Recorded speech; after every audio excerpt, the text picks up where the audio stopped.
Bueno, comenzamos el shiur. Hoy nos toca, continuamos hoy con el shiur de los martes, la vida de los Tanaim. Y hoy vamos a hacer una excepción a la regla. Si ustedes me permiten, yo les había dicho que estaba pendiente tocar dos figuras, dos personajes, también de la era de los Tanaim, de aquella famosa época, pero esta vez no de Rabbanim. Generalmente los Tanaim se los asocia con Rabbanim. O sea, los Tanaim son Rabbanim. Pero como la idea de este shiur no es solamente estudiar la biografía de los Rabbanim, sino hacernos una idea de la época en general, conocer nuestra historia, nuestras raíces, aprender de nuestros personajes, y no siempre son únicamente los Rabbanim los emblemas o ejemplos. A veces tenemos otro tipo de figuras en nuestro pueblo que también dan mucho lo que hablar, mucho lo que aprender. Y bueno, y este es el caso de estas dos figuras tan prominentes de la época. Estamos siempre entre los alumnos y discípulos de Rabbi Yohanan Ben Zakkai, ¿recuerdan? Que teníamos, le dije que tenemos para rato largo con sus alumnos. Pero estos dos alumnos no dedicaron su vida al estudio y a la enseñanza, no profesaron como rabinos, sino más bien se dedicaron al comercio. Estamos hablando de Nakdimon Ben Gurion y de Ben Kalba Sabúa. Ambos personajes conocidos, habrán escuchado historias de ellos. Hoy vamos seguramente a verlas juntos. Pero siempre dentro del contexto nos ayuda este tipo de shiurim porque nos da mucha idea de la categoría de aquella época. A mí cada vez que estudio ese tema me afirma más en el Talmud porque nos damos cuenta del nivel de aquella generación. Es asombroso, iban a escuchar historias maravillosas. Por eso nos hace tan bien saberlo para poder afianzarnos y estar más seguros de que todo lo que el Talmud dice es emet, es todo verdad. No es que Hasse Shalom desconfiamos, ¿no? Hasse Shalom, Dios no permita. Pero todo, naturalmente cuando uno escucha tipos de alajot o de takanot, de decretos, o a veces ciertas anécdotas les parecen medio fabulosas o no tan coherentes o racionales. Bueno, cuando uno estudia y aprende el nivel de gente que vivía en aquella época, entonces ya automáticamente a uno se les cierra los ojos y se tira, como se dice, se tira al fuego. Lo que digan está bien, porque estamos hablando de gente muy, pero muy categórica. Bueno, vamos a hablar de hoy de Nakdimon Ben Gurion y si hay tiempo también de Ben Kalba Sabúa. ¿Quién fue Nakdimon Ben Gurion? Era un hombre, para empezar, que no se llamaba Nakdimon, se llamaba Buni, era el nombre de esta persona. Pero ¿por qué lo llamaban Nakdimon Ben Gurion? Ben Gurion es de suponer que es el apellido, ¿no? Un apellido bastante conocido hoy en día. Ben Gurion. Pero el nombre Nakdimon no es un nombre hebreo, y tampoco arameo, tampoco romano. Más bien, ese nombre implica, connota un adelanto de la palabra Kodem, de Nakdim. Nakdimon, es como si fuera el antecesor, que antecedió, que se adelantó. Y este es un apodo que los Jajamim lo tildaron a este hombre, Buni, por un hecho que ocurrió. Pero antes de ir al hecho, vamos a hablar un poquito de sus inicios, sus orígenes, y después también su final. Para saber, este hombre Nakdimon Ben Gurion era un hombre archimillonario. Como dice el Talmud en varias ocasiones, era Meashirea Uma, de los ricos de la generación, de la nación. Su riqueza era pero tan cuantiosa, que como contamos una vez, en pleno sitio de los romanos a Jerusalén, justo antes de la destrucción, los Yehudim estaban confiados en poder sobrevivir al sitio, al asedio romano. Dure lo que dure. ¿Por qué? Porque habían tres ricachones, tres archimillonarios, que tenían suficiente provisiones para sostener a toda la población de Jerusalén 21 años. Uno de ellos era Nagdimón Ben Gurión. Tenía depósitos colmados con provisiones, había leña, vino, trigo, para sobrevivir el tiempo que sea. Y ya contamos en el Shur de Rabbi Yohanan Ben Zakkai que los Birionim, estos rufianes, estos revolucionarios, les quemaron los depósitos. Pero para que tengan idea, la fortuna que tenía Nagdimón Ben Gurión. No solamente eso, el Talmud cuenta también, hay toda una ley, una halajá, en lo que se llama el código matrimonial. El hombre asume sobre sí la manutención de su mujer. Esto es lo que jura en la Ketubá cuando levanta el pañuelo en la jupá, está jurando cumplir los deberes del hombre hacia la mujer. Y uno de los deberes es mantenerla. Cuando se casó la hija de Nagdimón Ben Gurión, se casó con un jovencito, este jovencito, que era el yerno de Nagdimón, fue al Beddín, fue al tribunal, y les pidió al tribunal que por favor le indiquen cómo él tiene que mantener a su mujer, a la hija de Nagdimón, porque él quiere cumplir con sus deberes, él juró mantenerla, pero no sabe cuánto tiene que darle, y él quiere salir, cumplir con su deber. Cuenta el Talmud, no sé si eso viene a preguntar o no, pero le fijaron 400 monedas de oro por día solo para maquillaje. Solo para maquillaje, 400 monedas de oro, porque así entendió el Bedín que la hija de Nagdimón, como era hija de ricos, tenía que tener esa semejante cantidad de disposición para poder maquillarse todos los días con las mejores marcas. No sé cómo, no conozco mucho de marcas modernas, pero con las mejores marcas, Chanel, Roche, no sé cómo se llaman las marcas de maquillaje, pero las más caras, ¿sí? Las más caras. Bueno, así que tengan una idea lo rico que era Nagdimón Ben Gurión, y por eso su hija ameritaba semejante dote, ¿no? No vas a hablando de la dote en particular, ustedes saben que en la Ketubá se firma un acta de divorcio. En caso que el marido divorcie a la mujer, tiene que pagarle una suma muy cuantiosa. Normalmente la Ketubá es de acuerdo, acorde a el estado patrimonial o al nivel de vida que tenía la novia. En el caso de la hija Nagdimón Ben Gurión, la Ketubá valió 1.000.000 de monedas. Así dice la Gemara. 1.000.000 de dinarín, que era la moneda de aquel entonces. Esa es la Ketubá de la hija de Nagdimón Ben Gurión. Cuento todo esto para que tengamos noción de la talla, lo magnate que era Nagdimón y toda su familia, por supuesto. Rabban Yohanan Ben Zakkai fue el que firmó el acta de matrimonio. Él fue el que hizo la ketubá de su alumno, Nagdimón, cuando se casó su hija. Ahora, presten mucha atención, porque la Gemara cuenta algo que pasó con Nagdimón,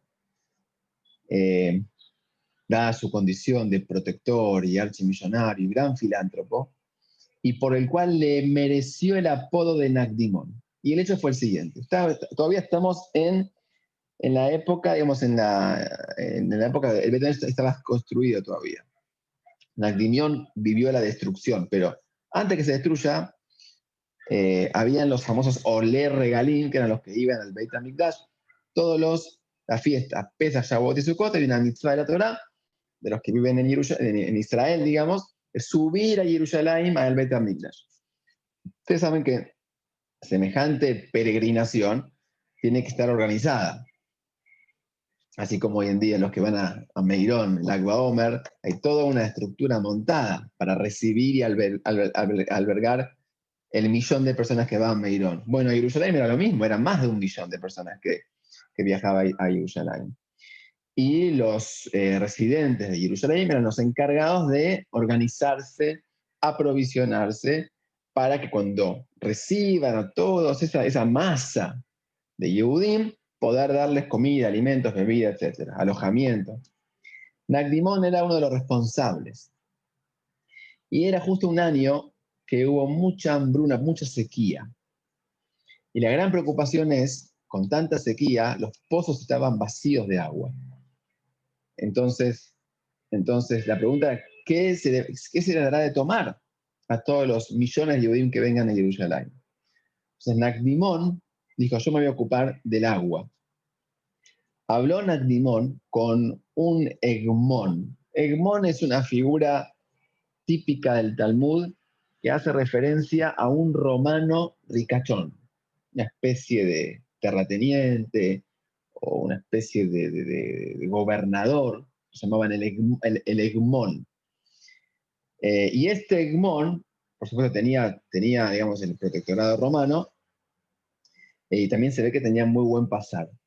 Pero además del buen pasar que disponía de 12 pozos de agua llenos, que se ve que él los conservó, no se les gastó. Nacdimón fue a pedirle prestado a este Egmón, a este gobernador, los 12 pozos de agua, para llevarlos a Jerusalén, en baldes, en tinas, en barriles, y darles de beber a los peregrinos. El Egmón aceptó, pero con la condición, Nacdimón sabía que acá había que ponerse, ¿no? Le dijo así, la condición para el préstamo es la siguiente. Cuando termine, digamos, la fecha, cuando caduque la fecha de este préstamo de agua, yo te tengo que devolver los 12 pozos llenos, sin intereses, sin nada. Pero si no tengo agua para devolverte, te repondré con 12, no sé si barriles o cofres de monedas, que era una fortuna. Entonces el Egmón aceptó.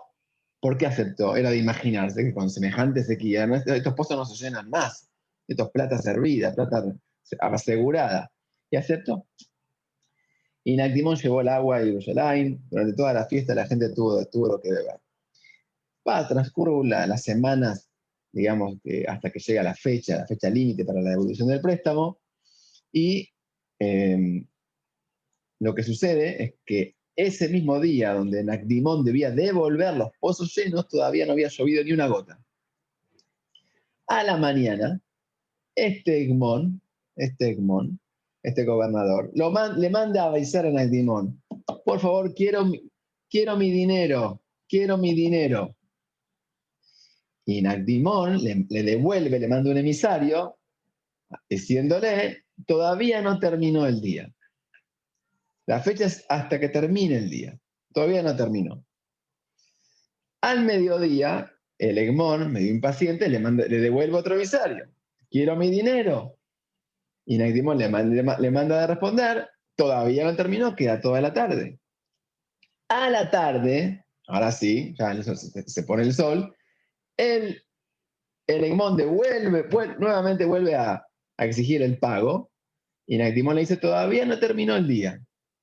Y entonces ahí el Egmón se mata de la risa y se burla de Nacdimón. Y le dice, querido, no llueve hace meses, justo va a llover ahora. Entonces cuenta el Talmud que este gobernador se fue a bañar.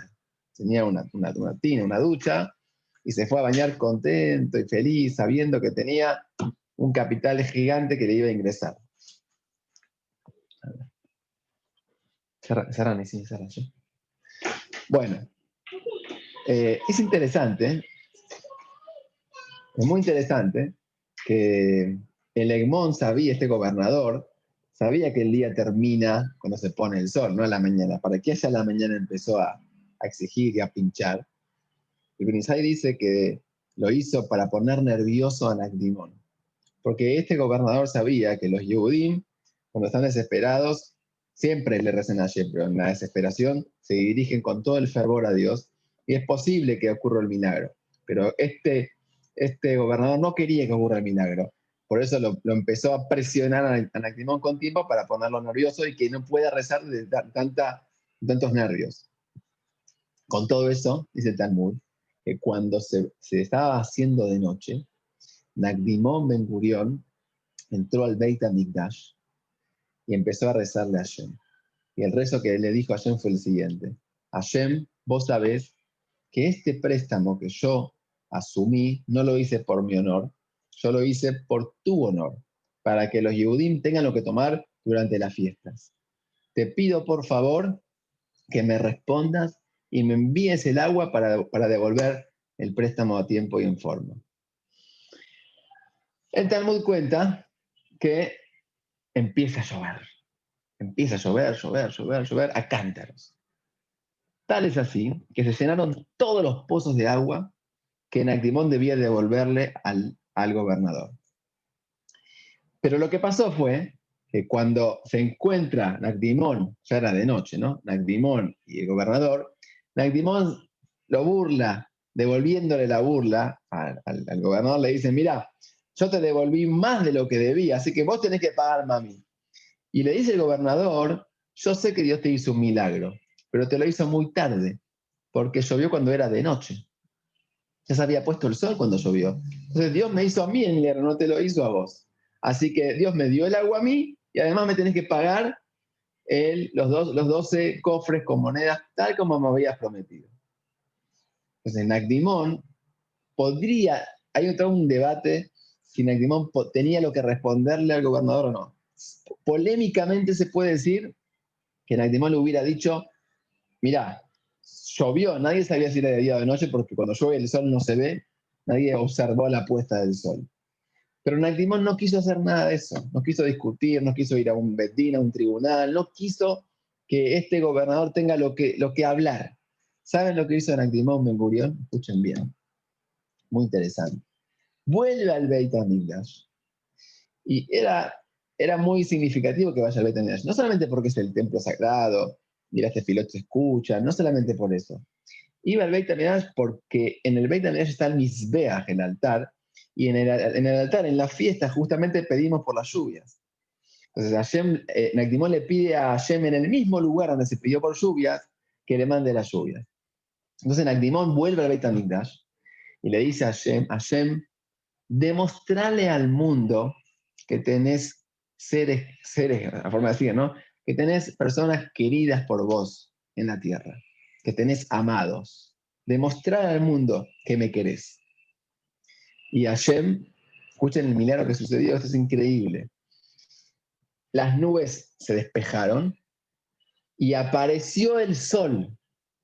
Nakdimón quiere decir que Nakdalo a jamás. El sol que se había puesto se adelantó.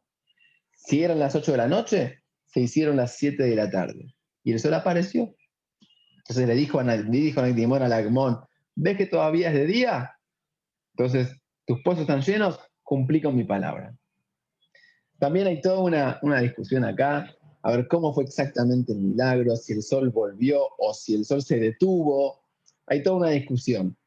Lo tradicional es que el sol volvió, como dice la Gemara textual, Nakdalo Ahama.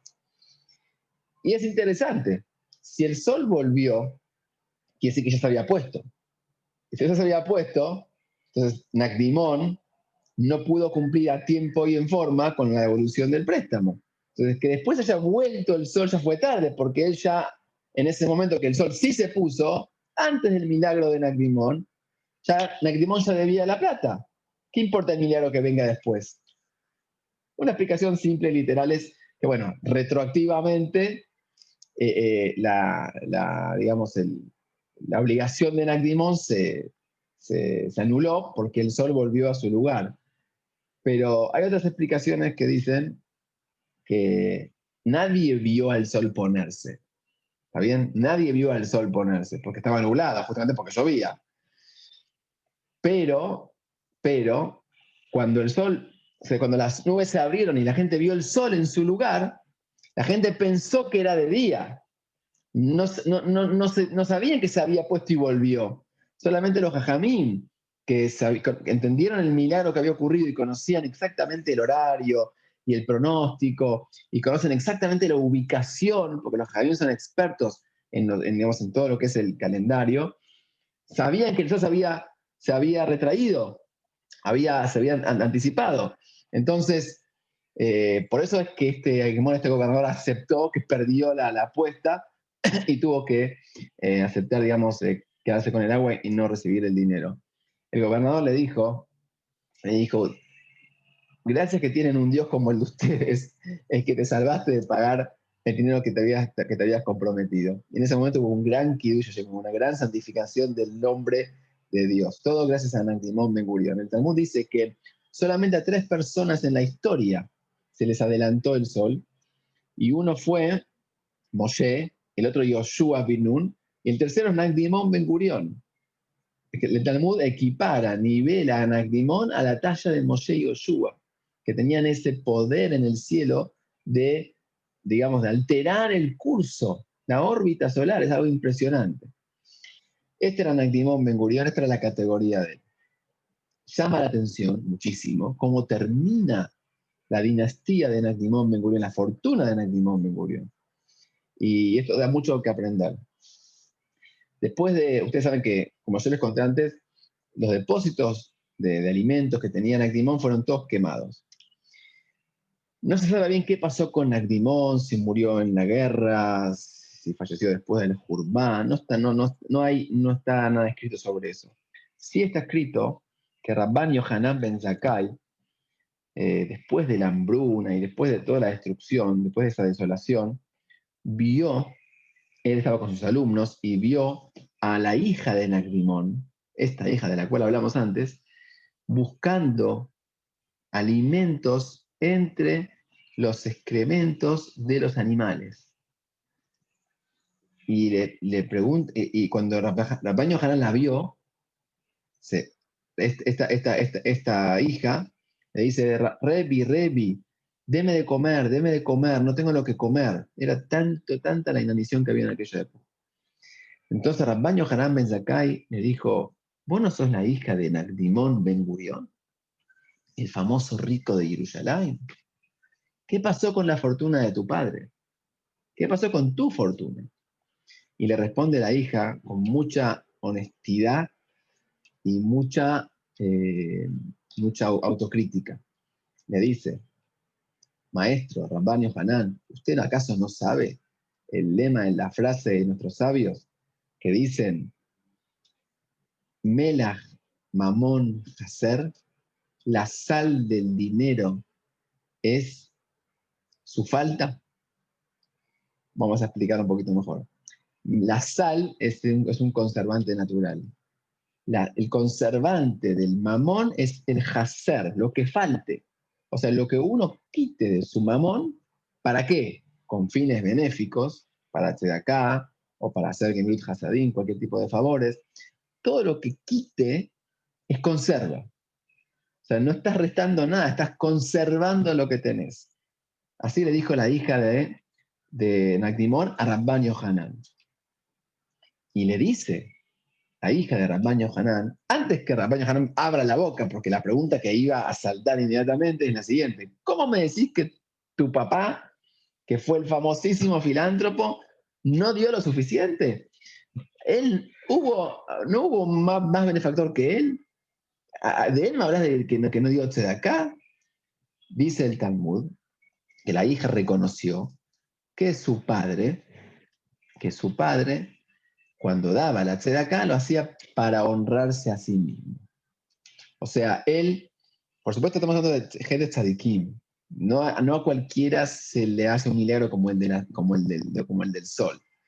Pero no fue el único acto benéfico de Nagdimón ese, el tema del agua en las fiestas. El Talmud cuenta, por ejemplo, que Nagdimón tenía un séquito que siempre lo seguía, una especie de cortejo, que siempre lo acompañaba, como los grandes archivillonarios. Y este séquito, cuando lo acompañaba a Nagdimón, arrojaba prendas carísimas detrás de las espaldas de Nagdimón. Mientras él caminaba, sus servidores, sus sirvientes, arrojaban prendas. ¿Para qué? Para que todos los pobres vayan detrás de Nagdimón y recojan las prendas. Entonces, el Talmud dice que aparentemente este tipo de actitud que tuvo Nagdimón en algo se honraba con eso. Y el Talmud dice que ese puede ser el error, por así llamarlo, por el cual mereció Nagdimón perder su fortuna. Porque la de acá no puede ser dada para honra personal, tiene que ser a beneficio del necesitado, sin buscar la honra personal. Esto mismo lo dijo la hija. La hija, y el Talmud lo afirma y lo asevera, que es posible que haya sido la causa por la cual se perdió la fortuna de su papá. Y el Talmud también dice otra cosa. El Talmud dice que quizás no dio lo que podía. Hay una famosa una frase que de acuerdo al lomo es la carga. De acuerdo al lomo del camello es lo que se le puede cargar. De acuerdo al cuerpo, a lo que pueda aportar el camello, es la carga que pueda soportar. Entonces, es posible que Nagdimón, de acuerdo a su nivel, digamos, de patrimonial, tendría que haber dado más de lo que dio. Dio una fortuna, pero él podría haber dado más. Esto es lo que dice el Talmud para explicar y justificar los porqués de haber perdido la fortuna. Es interesante destacar lo siguiente, que Rabban Yohanan, cuando escucha esta justificación de la hija, dice, Ashreichem Israel, dichosos de ustedes Israel, que ustedes cuando hacen obras de bien, Hashem los recompensa y les manda beneficios y bendiciones. Pero cuando no hacen obras de bien, Hashem los entrega a los Goim. Entonces, todos preguntan, Rabban Yohanan, viendo semejante escenario, a la hija de Nagdimón, buscando en la escoria comida, dice Ashrechem Israel, y se lo dice en la cara. Entonces, la explicación es la siguiente. Sí, Ashrechem Israel. Escuchen lo que dice Rabban Yohanan de Zakkai. Dice, los Goim no son como los israelíes. Los Goim tienen un mazal, tienen una especie de fortuna, una especie de destino. Y ese destino es inmutable. Va más allá del comportamiento que tengan. Si está destinado a que sean ricos, serán ricos, aunque sean malhechores y no honrados. Y si están destinados a que sean pobres, serán pobres por más esfuerzo que hagan. Tienen un mazal fijo. En cambio, Israel no es así. Israel es Ashreihem Israel, dichosos de ustedes, si tienen una dicha. La dicha es que de acuerdo a sus obras será su resultado, será su destino. El destino está supeditado a las acciones, vale decir que nosotros podemos alterar el destino. Puede ser que haya un destino prefijado, pero lo podemos cambiar. El curso se puede cambiar. Por eso se explica que a pesar que la imagen y, digamos, la experiencia que tuvo la hija de Nagdimón no fue del todo feliz, el final feliz, pero nos deja una gran lección que los Yehudim tenemos el Melach Mamón, tenemos la sal para proteger al dinero, y bueno, está en nosotros utilizarla, porque tenemos un destino que está sujeto a nuestras buenas acciones. Esto es lo que dijo Rabban Yohanan Ben Zakkai. Y esta es un poco la vida de Nagdimón Ben Gurion. Hay muchas preguntas, me imagino que ustedes estarán formulándose muchos cuestionamientos, yo también me lo formulo, hay muchas cosas que investigar y que entender.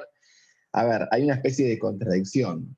Era merecedor, por un lado, de que el sol se antepuso, se volvió a su lugar, una cosa fenomenal. Y por otro lado, buscaba honores. Entonces, ¿cómo se entiende el verdadero nivel de Nagdimón Ben Gurion? La verdad que cuesta mucho entenderlo, no somos quienes para analizarlo en profundidad, porque estamos hablando de personas muy, muy ilustres.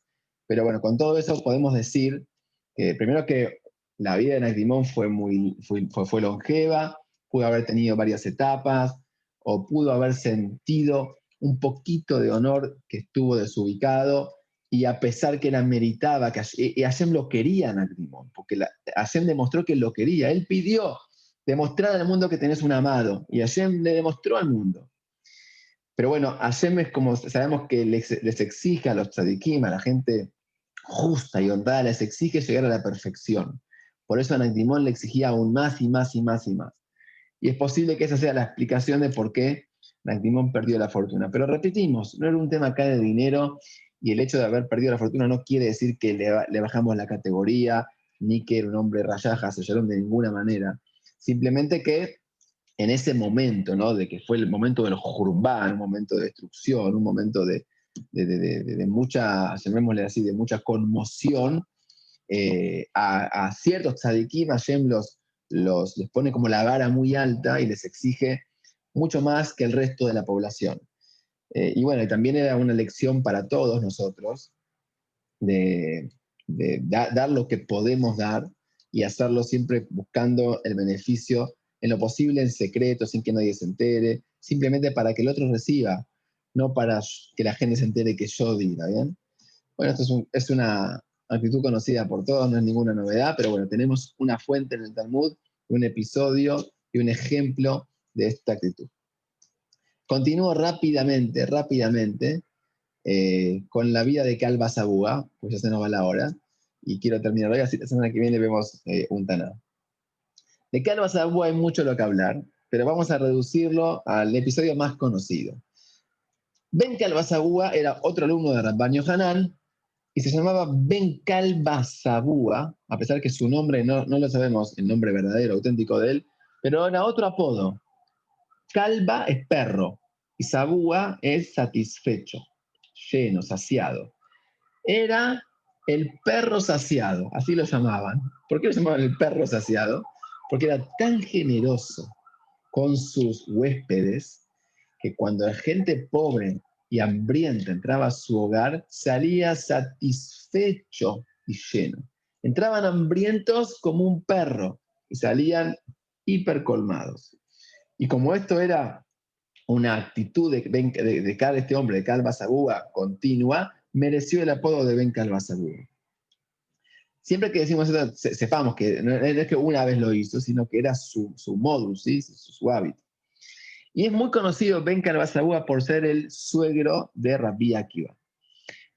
Todos conocemos la historia, vamos a hacer algunos detalles que quizás no son tan conocidos, pero el Talmud dice que este Ben Calva Sabúa, que era uno de los 3 ricos, ¿sí? Que dijimos que podía mantener a la población de Jerusalén por 21 años, tenía una hija llamada Rachel, y por supuesto que él buscaba un buen partido para su hija. Buscaba un Talmid Jajam, buscaba un hombre de bien, un hombre de categoría, que amerite casarse con su hija.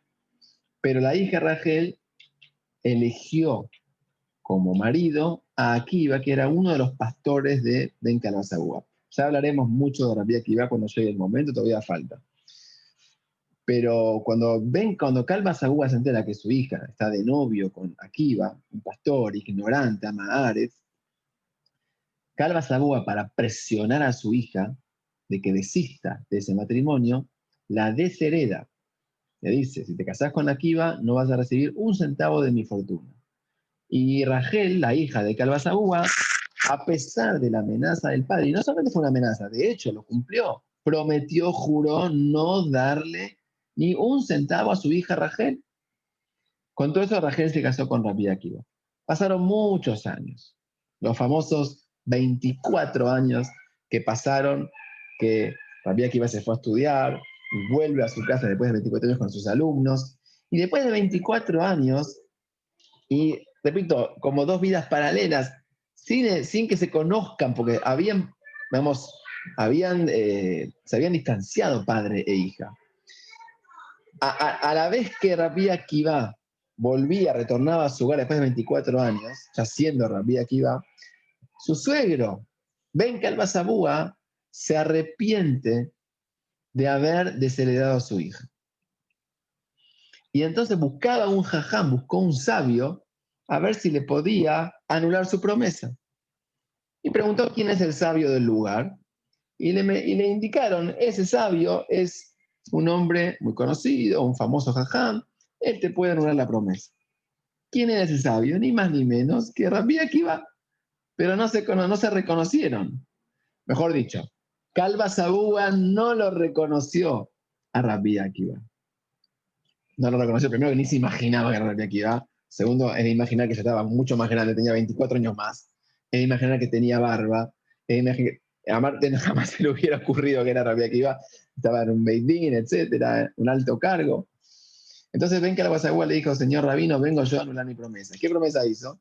Prometí no darle digamos, nada de mi fortuna a mi hija por haberse casado con una madre. Le dice Rabbi Akiva, si usted hubiera sabido que su yerno iba a ser un hombre de bien, un hombre estudioso y erudito, ¿usted hubiera prometido lo mismo? Le dijo, no, créame, rabino, que si hubiera sabido una Mishnah una Mishnah o una halajá no lo hubiera desheredado. Pero en ese momento era un ignorante total, un analfabeto. Entonces le dijo Rabbi Akiva, bueno, su yerno soy yo. Yo soy ese hombre, ese pastor analfabeto soy yo. Le dijo, así que le enseñó Rabbi Akiva a su suegro que la ley de la promesa es la siguiente. Uno promete y debe cumplir su promesa siempre y cuando sus criterios, sus pronósticos, sus valores estaban bien calculados. Pero si en el momento de la promesa él no hizo un buen cálculo, no conocía a fondo las variables de la situación, entonces su promesa es inválida, porque la promesa recae cuando uno es plenamente consciente de lo que está sucediendo y lo que está asumiendo. Pero le dijo a Rabí Akiva a su suegro, cuando usted asumió lo que asumió, usted no sabía el poder que tiene la teshuvá, el poder que tiene las ganas de estudiar.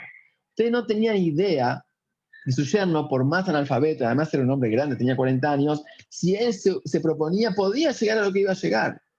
Y su hija Rachel vio condiciones y vio los dones que tenía este joven y por eso se casó con él. Si usted hubiera sabido eso, no hubiera prometido esto. Así que su promesa queda anulada.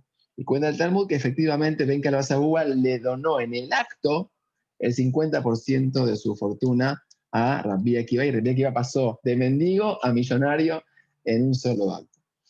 Bueno, por supuesto, confiamos en que Rabbi Akiva es una alajá, él no tenía ningún tipo de interés personal, él sabía que todo lo manda Dios, es más, el mismo Talmud cuenta que Rabbi Akiva recibió 6 fuentes de su fortuna, no se hizo rico solamente por su suegro, también recibió otros tipos digamos, de dinero, le ingresaron por otros factores a su fortuna personal y terminó siendo un hombre muy rico. Pero de este modo ya nos queda claro quién fue Ben Calvazahúa, quién fue su suegro, y vean lo increíble, ¿no? Que el valor por la Torah que tenía. ¿Quién quiere ceder a una hija? ¿Quién quiere dejarla en la calle? ¿Ustedes saben el hambre que pasó Rachel? ¿Tienen idea? El Talmud cuenta que Rachel no tenía para comer no tenía. Y tenían que dormir sobre paja. No tenía ni siquiera algodón para que funcione de colchón, sobre la paja. Y el Talmud cuenta que eran tan pero tan pobres que no sabía ni siquiera cómo Rabbi Akiva se iba a dedicar a estudiar, porque tenía que comer antes de ir a estudiar. Vino Eliyahu Anabí, Hashem le mandó a Eliyahu Anabí y a visitar a Akiva y Rachel. Y Eliyahu Anabí apareció en una figura de un pobre, de un mendigo, ¿no? Y les dice, ¿tienen un poco de paja para mí? Mi esposa acaba de dar a luz y no tengo dónde apoyar al bebé. Así le dice Eliyahu Anabí, simulando ser un pobre. Entonces Rabbi Akiva le dice a Rachel, ¿ves Rachel? Hay gente que ni paja tiene. Y nosotros tenemos paja. Así que démosle paja a este hombre pobre. Y efectivamente Eliyahu Anabí se lleva la paja, simulando y fingiendo ser un hombre pobre, y desaparece, se desvanece, ¿no? Y de esta aparición de Eliyahu, Rachel se convenció de que su marido podía ser un sabio a pesar de la escasez y la pobreza. Y lo mandó a estudiar. Le dijo, no te preocupes, anda a estudiar, yo voy a ver cómo me voy a mantener. Y ahí fue que Rachel decidió mandarlo por 12 años y después que fueron 24, ¿no? Es muy interesante, es una gran pregunta acá. Si ya viene el Anabí, que venga a traer paja, no a sacar paja. Encima que viene se lleva. Si ya viene que venga a dar una de acá, no que se paja de la poca que tenía. Pero una vez escuché de Rabá, es una explicación muy correcta. El Anabí no vino a dar limosna, vino a enseñarles una lección que vale más que la limosna. El Anabí les vino a demostrar, ustedes, a pesar de su pobreza y de su escasez, ustedes tienen algo que yo no tengo. Y si ustedes tienen y yo no tengo es porque Hashem a ustedes les dio y a mí no me dio. Y si ustedes a Hashem les dio es porque Hashem está atento a sus necesidades. Así que no dejen de autocuestionarse, afligirse que Hashem no me da, que Hashem no me quiere, que Hashem me abandonó. Lo poco que tenés te lo dio Hashem. Él eligió dártelo porque sabe lo que necesitas, sabe lo que vos pretendés. Así que dejen de pensar que Hashem los abandonó. Ese fue el mensaje de Eliyahu Anabí y esa fue la lección que tomó Rachel. Si ya tengo paja es porque Hashem me la dio, a otros no se la dio. Y si Hashem me dio la paja es porque es lo que yo necesito y se acabó. Y decidió mandar a sus maridos a estudiar Torah. Esta es de las lecciones grandes que se aprende de esta historia, una historia conocida. Si Dios quiere ya hablaremos mucho de Rabbi Akiva, pero ahora es el turno de Kalba Sagúa. Bueno, hay más historias, pero no llegamos, no sé si se nos fue la hora. Y bueno, si Dios quiere, la semana que viene continuamos con otras anécdotas. Creo que había alguien que había preguntado algo. A ver si... Minuto que me fijo. No. Me pareció ver. Bueno, les pido de vuelta disculpas por la demora. Perdón, pero Ramón, no tenía la ID. Sí, Marcelo, ¿qué tal? ¿cómo estás? Bien, para que no me extrañes. No te extraño nunca. Jodesto no, ya pasó. Una pregunta. Si querés, adelantamos el sol de vuelta, ¿eh? Claro, mi esposa me hizo equivocar, dijo decir jodesto. Escúchame, una pregunta. ¿Qué opinás de los que dicen junten plata todo el día, se juntan 50.000, yo pongo 150? ¿No sentís que no pusieron todo lo que podían poner? Habla del famoso, el matching. Sí, lo que hacen ahora, que dicen, ustedes junten todo el día y a la noche me dicen cuánto juntaron, yo pongo el triple. ¿No sentís que son un poquito como los Nesim? ¿O es un sentimiento mío nomás? ¿Querés pensarlo una semana? Sí, lo puedo pensar. Vos decís porque no, quiero entender la pregunta, porque vos decís que igual la tenían la plata, o sea, que estaban esperando. Si una persona que dice, ustedes junten, ¿cuánto juntaron? 50.000. Bueno, yo pongo el triple. Pero si juntaban 100.000 ponía 300, si juntaban 200 ponía 600. Quiere decir que no puso todo lo que podía poner. Bueno, la verdad que está bueno el cuestionamiento. A ver, por supuesto vamos a jugar para bien y... Sí, no estoy hablando mal del que pone esa plata. No, al contrario, son gente de bien que están haciendo un aporte muy significativo. Pero la verdad que, a ver... Ramón, discúlpame, Ramón, yo considero lo siguiente, no lo puso en ese momento, pero no significa que no puso todo lo que podía, porque quizá lo puso en otro lugar también tan digno como ese. Él tiene para repartir 100, él va a ponerlo todo en otro lugar, no significa que aunque va a triplicar, a ese lugar le va a donar eso, para demostrar un esfuerzo también de la otra parte también. Tiene la opción de está condicionando su donación. Está condicionando su donación. ¿Cómo? Está condicionando su donación a lo que ponga otro, que es un pero poquito no, lo que no, pero no a su donación general. No hablamos de la general. La general puede que ponga el 50%. No estoy hablando de la general. Yo digo los Nesim, los reyes, los príncipes. ¿Por qué se los castigó? Porque dijeron, junte el pueblo y yo completo. Entonces yo pregunto, ¿esto no es una forma de condicionar también a lo que hace el pueblo? Mira, Marcelo, yo te digo como yo creo que funciona el sistema de matching. Yo creo te digo como creo que... No soy experto y no sé los detalles, pero creo que funciona así. A ver, la idea es promover a la gente para que done. Para ello, estos filántropos se comprometen a donar el doble o el triple, ¿sí? No importa el número. Ahora, se sabe de antemano el objetivo. O sea, eso se programa recaudar 400, ¿está bien? 400.000, digamos. Y ellos ya saben que si se recauda eso van a tener que poner, no sé, lo que sea, el doble o el triple o la mitad, no importa el número, no importa el múltiplo. Eso tienen un número programado y no van a asumir poner más de lo que pueden. Y entonces todo lo que pueden en ese momento, en esa coyuntura, para esa entidad, etc. Entonces, no es que quede al azar, al contrario, si no se llega al objetivo programado, van a poner menos. Pero por supuesto, les quedará un crédito para poner en otro lugar, porque ellos tienen destinado ese monto para hacer acá. El análisis es distinto que los Nesim, porque los Nesim ponían eso y nada más. Era únicamente que era la totalidad de ellos. En este caso es una parte de su totalidad. No es que dice que ponen el doble o el triple o el 50% más. Claro, o sea te digo, vos, ellos, por ejemplo, tienen, digamos que tienen un fondo de, no sé, 1 millón y destinan a este matching, a esta entidad, a este centro, a esta caridad, etcétera. Sí. Reparten el millón. No importa el número, cómo lo distribuyen, así que ponen todo lo que pueden. Exactamente. Está bien. Sí, entendí perfecto. Está bien. Ese es mi análisis, mientras que de los Nesim era ustedes pongan yo completo y no es que después iban a ayudar a otros. Claro. Terminaba acá, está bien. Está bien la diferencia, la verdad que coincido, tío.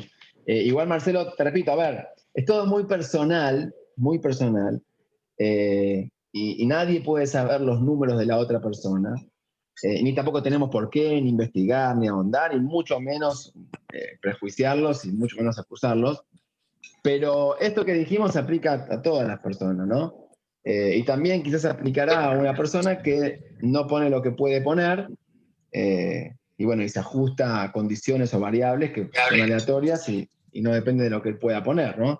Normalmente uno tiene que poner independientemente de cómo responda el resto, lo que suceda, sino simplemente lo que él puede.